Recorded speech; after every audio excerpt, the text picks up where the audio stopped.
In the picturesque village of Santo Vale, nestled among the rolling hills of the Appalachian foothills, 6-year-old Clara embodied the essence of innocence and wonder. The village was a place untouched by the rush of modern life, where neighbors knew each other by name, and the seasons dictated the rhythm of daily existence. Clara's family farm stood at the heart of the valley, a modest but vibrant stretch of land brimming with golden fields, fruit-laden orchards, and the soft hum of nature's symphony. For Clara, every day felt like an adventure, but it wasn't just the beauty of her surroundings that made her world extraordinary. It was the bond she shared with Estrella, a horse as majestic as the myths of old. Estrella had been part of her family for generations, a symbol of loyalty and resilience. Once a robust and powerful stallion, he now bore the gentle wear of age. His once dazzling white coat was flecked with silver, and his movements carried the grace of a creature who had lived long and well. Despite his age, his eyes held a spark of wisdom and kindness that had captivated Clara since she first learned to walk. The bond between Clara and Estrella was unique, almost mystical. From the moment she toddled into his stable as a toddler, the horse had taken to her with an almost paternal protectiveness. As Clara grew, they became inseparable. She would spend hours brushing his coat, weaving wildflowers into his mane, and sharing her most secret dreams with him. Estrella would listen, his ears flicking attentively, as though he understood every word. When Clara laughed, he would nuzzle her shoulder, and when she cried, his presence was a balm to her young heart. Their adventures together were the stuff of fairy tales. On sunny afternoons, Clara would climb onto Estrella's broad back, and together they would explore the valley's hidden wonders. Fields of wildflowers that seemed to stretch forever, streams so clear you could see the stones at their bed, and ancient oak trees that whispered stories with every breeze. Clara loved to imagine that Estrella knew the valley's secrets, that he had galloped through its woods long before she was born and would remain there long after. But their bond went beyond simple companionship. Clara had an unusual gift, a profound connection with animals that seemed almost magical. Birds would land on her outstretched hand, squirrels would scurry up to her without fear, and even the shy deer of the forest would approach her cautiously, as if drawn by her gentle spirit. Estrella, however, was different.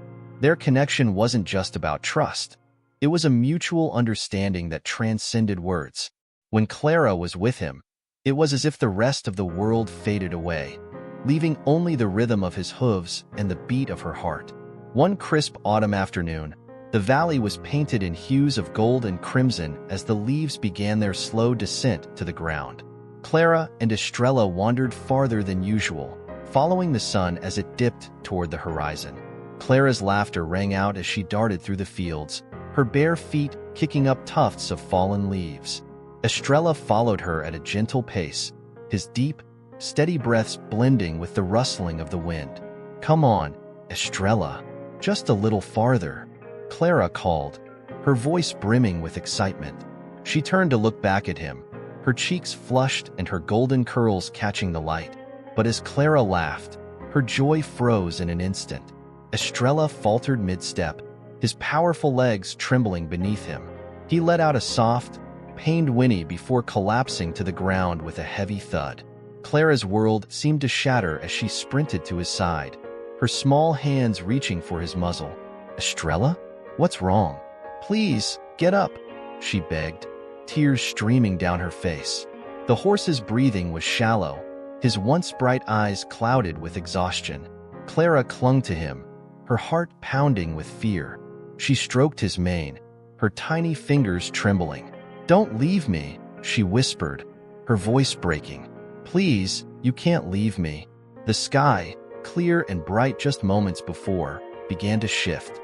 The light softened, and a strange hush fell over the valley. Clara barely noticed as a warm breeze swept through the field, carrying the faint scent of wildflowers. It was a sensation unlike anything she had felt before, calm yet powerful, as though the world itself was holding its breath. Clara, still clutching Estrella, felt an inexplicable warmth spread through her chest. Her sobs quieted as she pressed her cheek to his neck, her tears soaking into his coat. The air around them seemed to shimmer, and for a moment, she could hear nothing but the rhythmic beat of her own heart. Then it happened. Estrella's body began to glow, a faint golden light that grew steadily brighter. Clara gasped, her small hands gripping his mane tightly as she felt a faint pulse beneath her palms. The warmth intensified, and she watched, wide-eyed, as the light enveloped her beloved horse. Slowly, impossibly, Estrella stirred. His legs moved tentatively, his head lifting from the ground. His eyes, now clear and vibrant, met Clara's. "Estrella!" Clara cried, her voice a mixture of joy and disbelief. She threw her arms around his neck as he rose to his feet, his body no longer frail but strong and radiant. The glow around Estrella began to fade, leaving behind a faint shimmer that lingered in his coat. Clara stepped back, her hands pressed to her mouth as she took in the sight of him. He wasn't just alive, he was transformed. His mane and tail seemed to catch the light like threads of silver, and his movements carried an elegance that was almost otherworldly. The villagers, drawn by the commotion, arrived just in time to witness the scene. They stood in stunned silence, their eyes wide as they beheld Estrella, standing tall and regal, and Clara, her face aglow with wonder. Whispers rippled through the crowd. "A miracle," someone murmured. "A gift from the heavens." Clara's parents rushed to her side, their relief giving way to awe as they saw Estrella. Thomas, ever a practical man, could only shake his head. What happened here?" he asked, his voice trembling. Clara turned to him, her eyes shining. "It was Estrella. He came back. He's different now, but he's still my Estrella." Miss Agatha, the village elder, stepped forward, her gaze lingering on the horse. "Not just your Estrella, child," she said softly. "There's something greater at work here, something we don't yet understand." From that day on, Santovale would never be the same. Estrella's revival became the heart of countless tales, a symbol of hope and mystery. And Clara, the little girl with a bond like no other, became the center of a story that would change the valley forever. The morning after Estrella's miraculous revival, Santovale awoke to an air of quiet reverence. News of what had transpired spread rapidly, carried by the whispers of villagers who had witnessed the event and those who wished they had. By midday, nearly everyone in the village knew about the glowing horse that had risen from the brink of death and the little girl who had been at the heart of it all. Clara's family farm, once an unremarkable spot at the edge of the valley, became the center of attention. Villagers arrived in groups, some carrying offerings of flowers, others simply standing in awe as they watched Estrella grazing peacefully in the fields. The horse, now radiant with a subtle shimmer that seemed to catch the sunlight at every angle, moved with a calm dignity, as though aware of his newfound status. Clara, ever the humble child, greeted visitors with her usual warmth but didn't quite understand the weight of their awe. Her parents, Maria and Thomas, were less at ease. Though they were grateful for Estrella's return, they worried about what the attention might mean for their family. Miracles have a way of attracting trouble, Thomas muttered to Maria as they watched yet another group approach their farm. Maria, ever the optimist, tried to ease his concerns. "They're just curious. Clara's always had a way of bringing people together. This will pass." But even Maria couldn't shake the strange feeling that had settled over the valley. As the days passed, the villagers' fascination deepened. Some began to attribute small blessings to Estrella's presence. The crops on Clara's family farm grew greener and taller than ever before, even as neighboring fields struggled with an early frost. Livestock that had been ailing seemed to recover after grazing near the horse. "It's as if the land itself is healing," one farmer remarked. Miss Agatha, the village elder and keeper of its oral history, took a special interest in the event. Known for her knowledge of old Appalachian folklore, she believed there was more to Estrella's revival than met the eye. One evening, as the sun set over the valley, she paid a visit to Clara's family.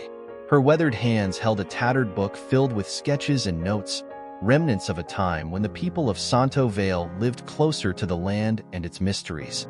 "Maria, Thomas," she began, her voice low and measured, "there's something I think you should know. The couple exchanged uneasy glances as Agatha opened the book to a faded illustration of a glowing animal standing beside a young girl.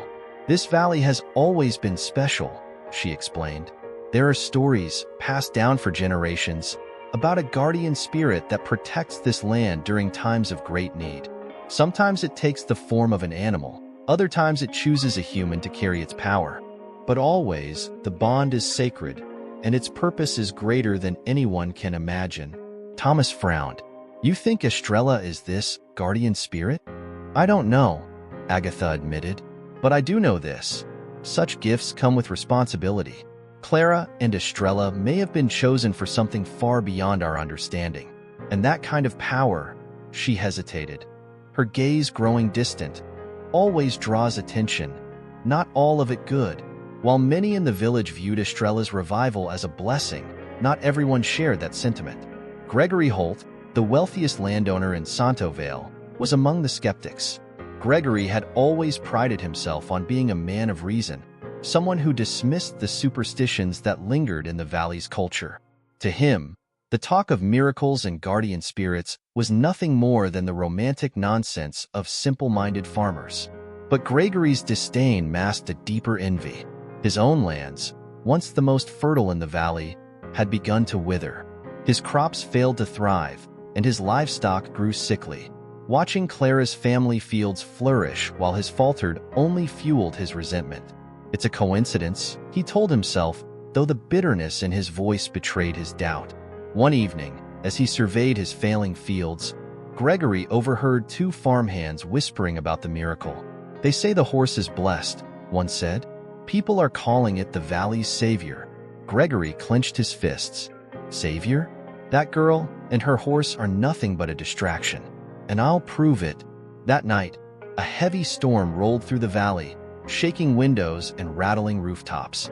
Clara, lying in bed, awoke to the sound of Estrella's soft whinny outside her window. She peered into the darkness and saw him standing in the rain, his coat gleaming faintly even in the dim light. "Estrella!" she called, slipping out of bed and hurrying to the barn. Her parents had warned her to stay inside during storms, but something about Estrella's demeanor drew her outside. As she approached, she noticed he wasn't alone. A small fox, soaked to the bone, cowered near his legs, its bright eyes fixed on Clara. Clara knelt and extended her hand. "It's okay," she whispered. The fox hesitated, then crept closer, its tiny frame trembling. Estrella lowered his head, nudging the fox gently toward Clara. She gathered the creature in her arms and carried it into the barn, where she made a warm bed of straw. Miss Agatha's words echoed in her mind. "The bond is sacred, and its purpose is greater than anyone can imagine." Clara didn't yet understand what that purpose might be, but she felt it in her heart, a quiet certainty that her connection to Estrella was more than friendship. It was a calling, one that would soon test her courage in ways she couldn't yet foresee.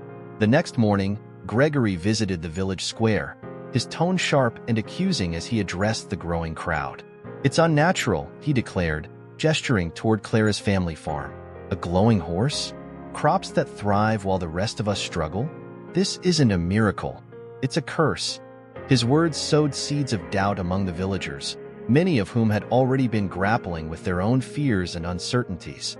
"What if he's right?" one woman murmured. "What if that horse brings more harm than good?" But others defended Clara and Estrella, insisting the horse was a gift, a sign that the valley was protected. "We've prayed for help, and now it's here," another villager countered. "How can you call that a curse?" The village began to divide, the lines drawn not just by belief but by fear and envy. Clara, unaware of the brewing conflict, spent her days as she always had, playing with Estrella, tending to her chores, and marveling at the beauty of the valley she called home. But beneath the surface, the storm was far from over. The days following Gregory Holt's public accusations cast a shadow over Santo Vale. What had begun as a shared sense of wonder and hope among the villagers now teetered on the edge of fear and suspicion. Clara, still innocent to the growing division, continued her daily adventures with Estrella, but her parents couldn't ignore the whispers that followed them wherever they went. For Gregory, The miraculous events surrounding Estrella and Clara consumed his thoughts. Each day, as he watched his once prosperous fields wilt while Clara's family farm flourished, his envy deepened into obsession. Gregory wasn't a man used to losing. His wealth and influence had always ensured he held power in the valley. But now, that power felt precarious. In his study, surrounded by maps and books he had collected over the years, Gregory pored over old documents and folktales of the valley. Though he dismissed much of it as superstition, certain details gnawed at him. Mentions of a guardian spirit tied to the land. Stories of a bond between a chosen human and an animal protector. And most intriguingly, vague references to a source of the valley's power. Something ancient, hidden, and capable of immense influence. Gregory's frustration boiled over late one night as he stared at an old, hand-drawn map of Santo Vale.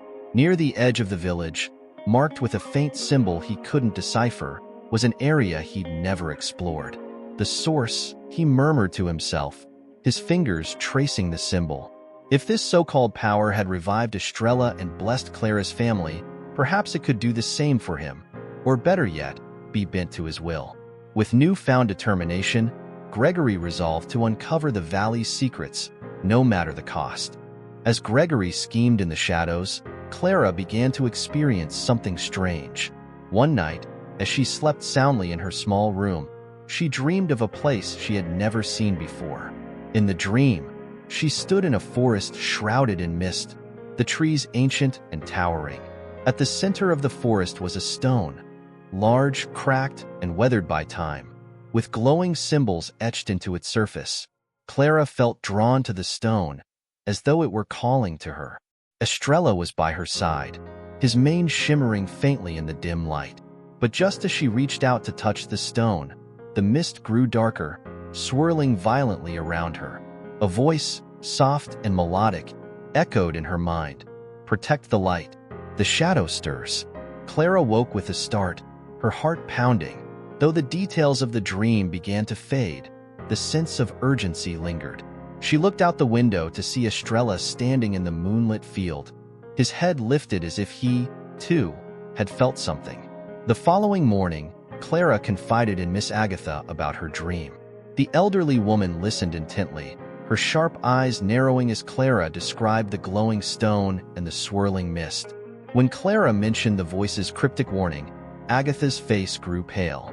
"There are stories," Agatha began, her voice hesitant, "of a stone hidden deep within the valley's heart. It's said to be the source of the valley's energy, a connection to something ancient and powerful. Some believe it's a gift from the heavens, others that it's a remnant of something far older than mankind. But one thing is certain, it's not meant to be disturbed." Clara tilted her head, her youthful curiosity overriding any fear. "Why not? What happens if someone finds it?" Agatha sighed, her expression heavy with the weight of her words. "Power like that attracts more than just those who seek to protect it. It draws greed, darkness, and chaos.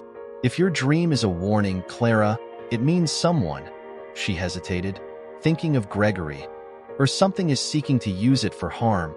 Agatha placed a gentle hand on Clara's shoulder. "You must be careful, child. Your bond with Estrella is no accident. It's part of something far greater, but that also means you're at the center of this.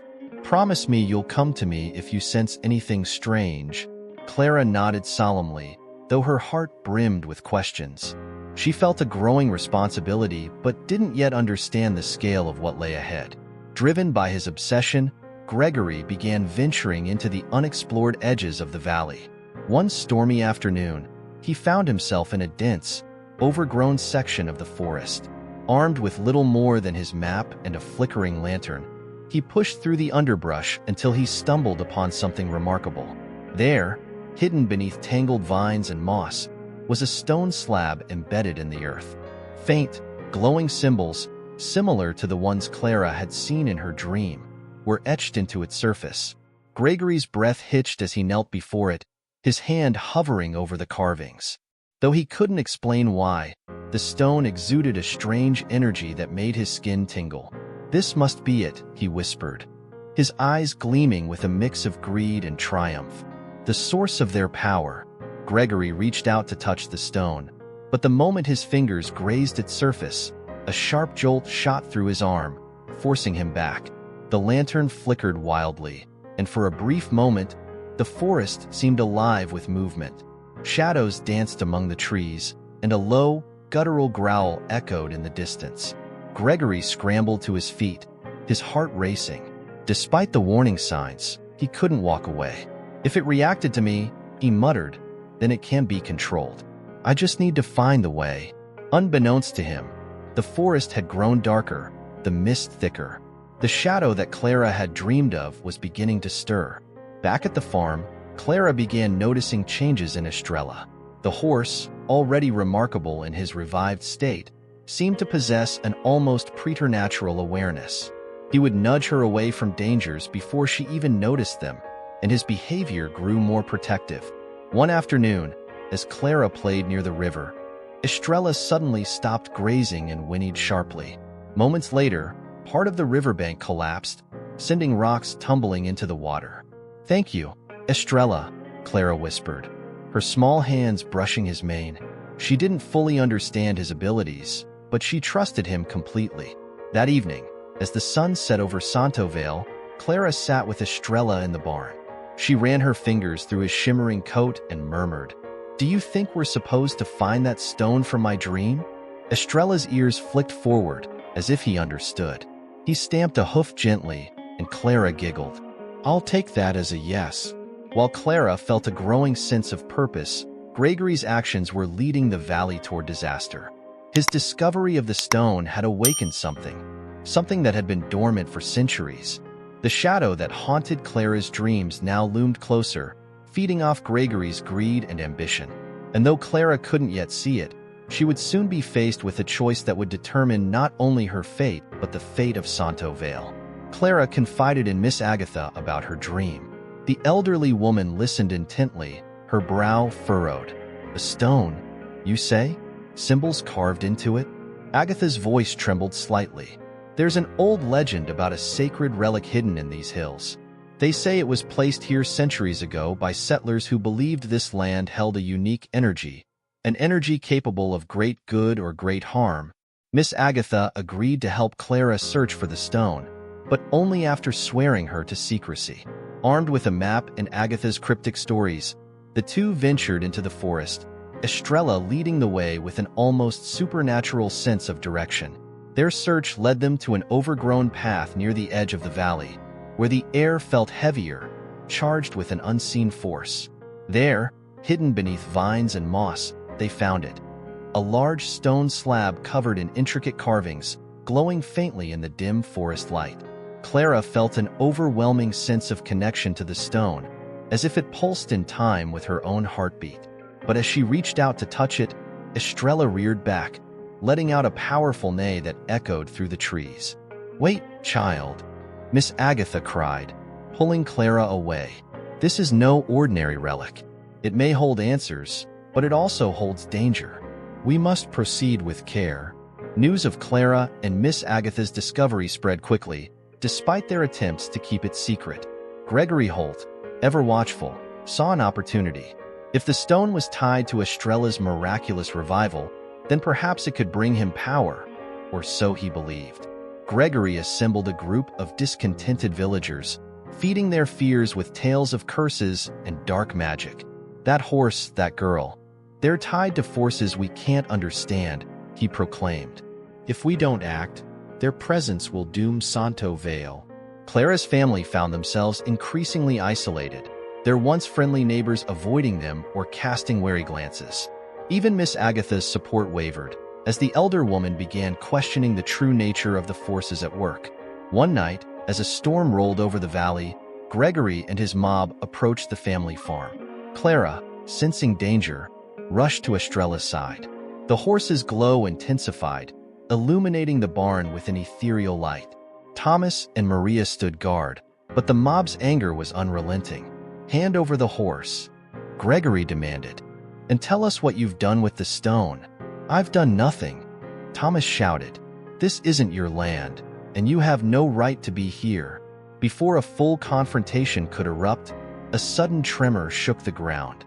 The mob froze as the earth beneath their feet seemed to pulse, a deep, resonant hum filling the air. Estrella stepped forward, his glow now blinding, and the villagers scattered in fear. But Gregory remained, his eyes alight with greed.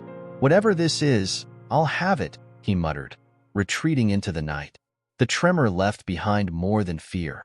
It unearthed a hidden chamber beneath the stone. Miss Agatha, Clara, and Thomas ventured into the cavern the next day, guided by Estrella. Inside, they found walls covered in carvings, depicting a story as old as the valley itself. The carvings told of an ancient guardian, a celestial being that chose a mortal vessel to protect the valley from harm. The guardian's power could bring prosperity or destruction, depending on the intentions of those who sought it. Estrella, it seemed, was the latest vessel, and Clara the chosen steward of this power. But there was a warning. The guardian's light draws both the worthy and the wicked. To preserve its gift, one must face the greatest test. As they deciphered the carvings, Clara realized the stone was a key to unlock its power or seal it forever. But someone else had been listening, Gregory, who had followed them into the cavern. Gregory emerged from the shadows of the cavern, his expression twisted with triumph. "So this is it," he sneered, his eyes fixed on the glowing carvings. "The source of all this power. You've been hiding it from us, from the entire village." Thomas stepped forward, shielding Clara. "You have no idea what you're dealing with, Gregory. Leave now, before it's too late." But Gregory wasn't listening. His greed burned brighter than his fear. "You think this power belongs to you? To a child and her glowing horse? I'll harness it for the good of the village, or for myself if that's what it takes." Ignoring Estrella's warning neighs and the palpable tension in the air, Gregory reached for the stone.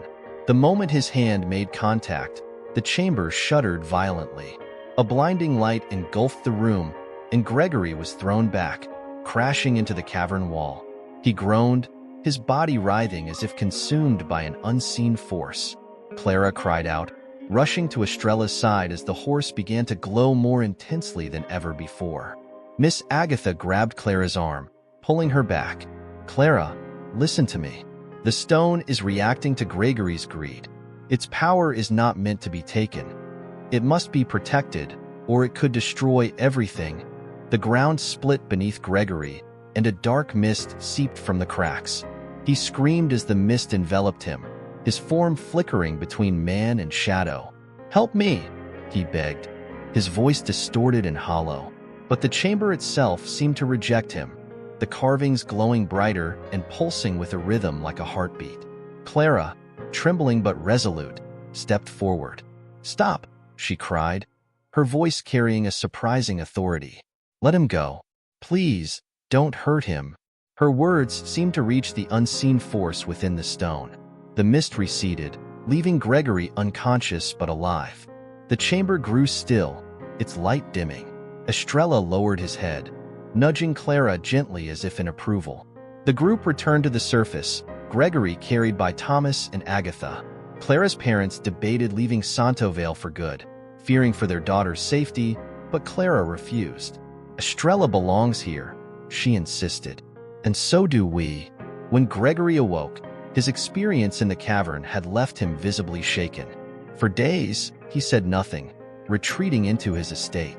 The villagers, divided by fear and hope, began to fracture into two factions. Those who believed Clara and Estrella were protectors of the valley, and those who feared the power they represented. The tension reached a breaking point when Gregory resurfaced, now claiming to have been chosen by the stone. He spread a new story, declaring himself the rightful guardian of its power.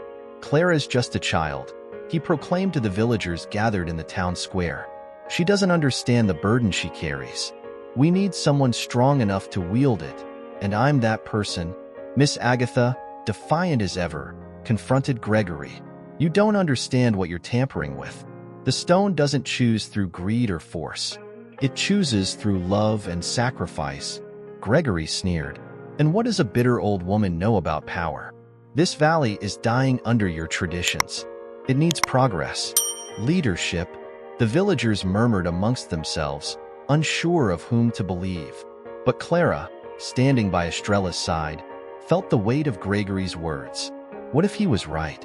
What if she wasn't ready to protect the valley? That night, Clara dreamed of the stone again. This time, it showed her the valley in flames, the fields withering, and the rivers running dry. She saw Estrella, standing at the center of the chaos, his glow dim and fading. A voice, soft yet firm, whispered in her ear, "The choice is yours, Clara, light or shadow, hope or despair." When she awoke, she knew what she had to do. Clara returned to the cavern with Estrella and Miss Agatha. The carvings seemed to glow brighter as Clara approached, as though recognizing her presence. She placed her hand on the stone, feeling its warmth spread through her tiny fingers. "I want to protect this valley," she whispered, "but I don't know how."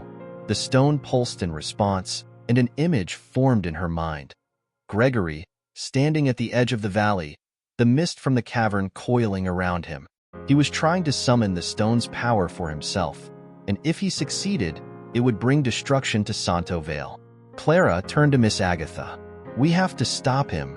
Clara and her family confronted Gregory on the hill overlooking the valley. He stood near a second fissure in the earth, one he had unearthed in his desperate search for control. The dark mist swirled around him, feeding off his anger and ambition. "You don't understand," Gregory shouted as Clara approached with Estrella. "This power can save us all. I can save us all."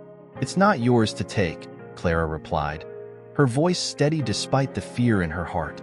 "The valley doesn't need saving. It needs love. It needs us to protect it." Gregory raised his hand, the mist coalescing into a towering shadow behind him. But before he could strike, Estrella stepped forward, his glow brighter than ever. The light pierced the darkness, driving it back inch by inch. Clara placed her hand on Estrella's side, and together they stood against the shadow. The mist recoiled, and Gregory fell to his knees. The shadow dissolved, and the fissure sealed itself as the valley grew quiet once more. Estrella's glow dimmed, returning him to his natural, serene state.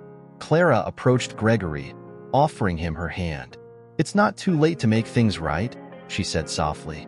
Gregory hesitated, then took her hand, tears streaming down his face. "I'm sorry," he whispered. In the weeks that followed, Santo Vale began to heal. The villagers, inspired by Clara's bravery, came together to rebuild what had been damaged. Gregory, humbled and repentant, worked alongside them, earning back their trust. Clara and Estrella returned to their peaceful life, their bond stronger than ever. Though the stone remained hidden, its power dormant, Clara knew it was still there, a silent guardian watching over the valley. As she sat on the hill one evening, watching the sun set over the mountains, Clara smiled. The valley was safe, for now, and with Estrella by her side, she knew it always would be.